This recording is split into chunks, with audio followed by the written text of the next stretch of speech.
RK recording studio बहेरा बाजार। छठी घाटी आइल अपाची से हो, दिल मिल गइल राहुल बात हो। छठी घाटी आइल अपाची से हो, अपना माथे पर केला के घौरा उठा के संगे एलो हम भौजी के साथ। अपना माथे पर केला के घौरा उठा के संगे एलो हम भौजी के साथ। ओकर देखे के डरे से बात भइल बा आगे, ओकर देखे के डरे से बात भइल बा आगे। नजर मिल गइल अपाची वाला से हो, छठी घाटी आइल अपाची से हो, दिल मिल गइल राहुलवा से हो। छठी घाटी आइल अपाची से हो, दिल मिल गइल राहुलवा से हो। छठी घाटी आइल अपाची से हो, दिल मिल गइल राहुलवा से हो। छठी घाटी आइल अपाची से हो, देखे में सुमन लागे सीधा साधा दिल के, बड़ी खुश मिलल उनका से मिल के। देखे में सुमन लागे सीधा साधा दिल के, बड़ी खुश मिलल उनका से मिल के। ए सखी देखे में सुमन लागे सीधा साधा दिल के, बड़ी खुश मिलल उनका से मिल के।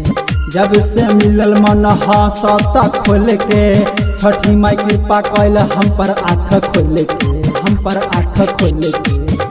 उतबार न अकेला छरपटाइला मिलला, उतबार न अकेला छरपटाइला मिलला। डर लागे श्याम से हो, छठी घाट आइल अपाची से हो, दिल मिल गइल राजसबा से हो।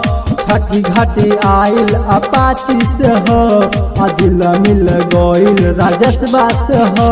छठी घाटी आइल अपाची से हो, दिल मिल गइल राहुलबा से हो। छठी घाटी आइल अपाची से हो, संगे संगे हम दीप चढ़ेलु छठी माई के, चल गले ऊ नारियल चढ़ाई के। संगे संगे हम दीप चढ़ेलु छठी माई के, चल गले ऊ नारियल चढ़ाई के।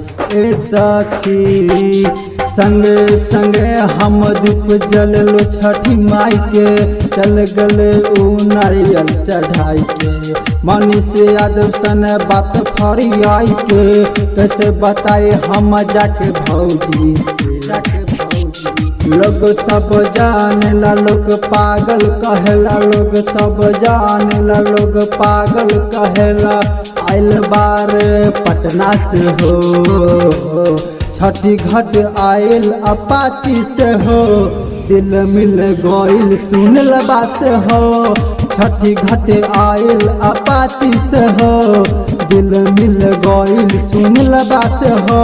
आरके रिकॉर्डिंग स्टूडियो बहेरा बाजार।